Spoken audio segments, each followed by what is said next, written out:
مجازاتی که ملت ایران و نیروهای مسلح ما برای این دشمن خبیث انجام دادن و دارن انجام میدن و برای آینده برنامه دارن مجازات سختی است و او رو دچار ضعف کرده. همینی هم که دوستان آمریکاییش وارد صحنه میشن و حرف میزنن نشانه ضعف و نشانه ناتوانی اوست.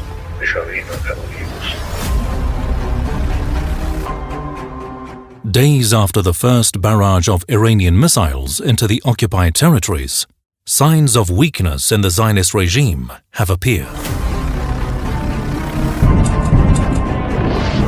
It's as if the trail of Iranian missiles does not disappear from its skies, and the vulnerability of this regime's multi-layered defense system is fully revealed. The Arrow 3 and David Sling batteries are consuming ammunition at a dizzying rate. A senior American official told the Wall Street Journal that the Arrow interceptor missiles, each worth $3 million, are now being rationed. This means that commanders of the Zionist regime are now choosing which warhead to hit and which to let go. And this means greater effectiveness of Iranian missiles. Whereas before, this regime wanted but could not intercept all of Iran's missiles.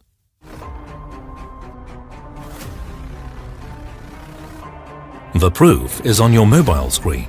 The targeting of the regime's sensitive centers, including the Ministry of War in Bat Yam, whose destructive power astonished the regime's leaders, and the precise attack on the regime's Army Command and Intelligence Center in Bir al-Sabah, near a hospital, which was targeted with high accuracy and precision.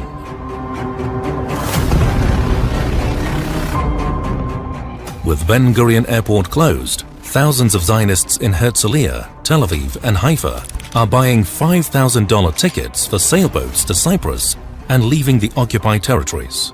The regime's Minister of Transport, Miri Regev, has banned all outgoing travel to prevent a mass exodus that would further weaken the foundations of the occupying regime. When a regime is forced to hold its people by force, it means terror has gripped the entire occupied territories. For years, the regime had tried to portray an impenetrable image of itself. But with Iran's combined missile and drone barrages, that image has been shattered. And images of Iranian missiles hitting their targets, which go viral on social networks despite the regime's widespread censorship, add to the fear and terror of the Zionists. Now, Zionists are asking themselves one question.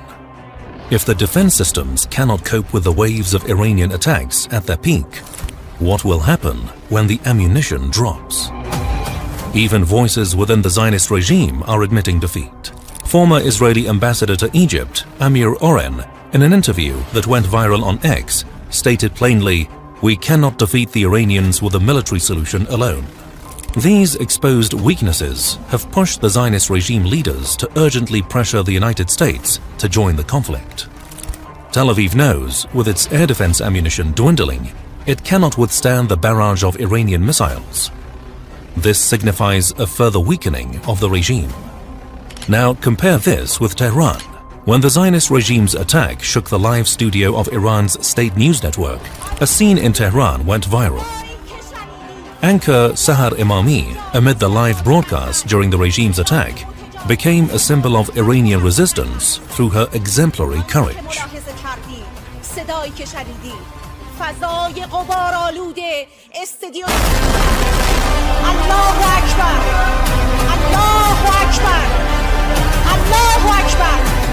And the widespread demonstrations on Friday across all of Iran, a full 7 days after the regime's attacks began, demonstrate the solidarity of a nation defending its homeland from aggression.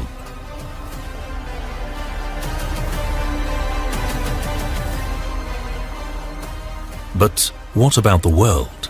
A shift in perception is taking place, which has led to an awakening. According to a Pew Research Center survey of 24 countries, 62% of people hold a negative view of the Zionist regime, with only 29% expressing a positive one. This represents a dramatic increase in global opposition. We're seeing that opposition manifest in demonstrations worldwide, condemning the attacks on Iran.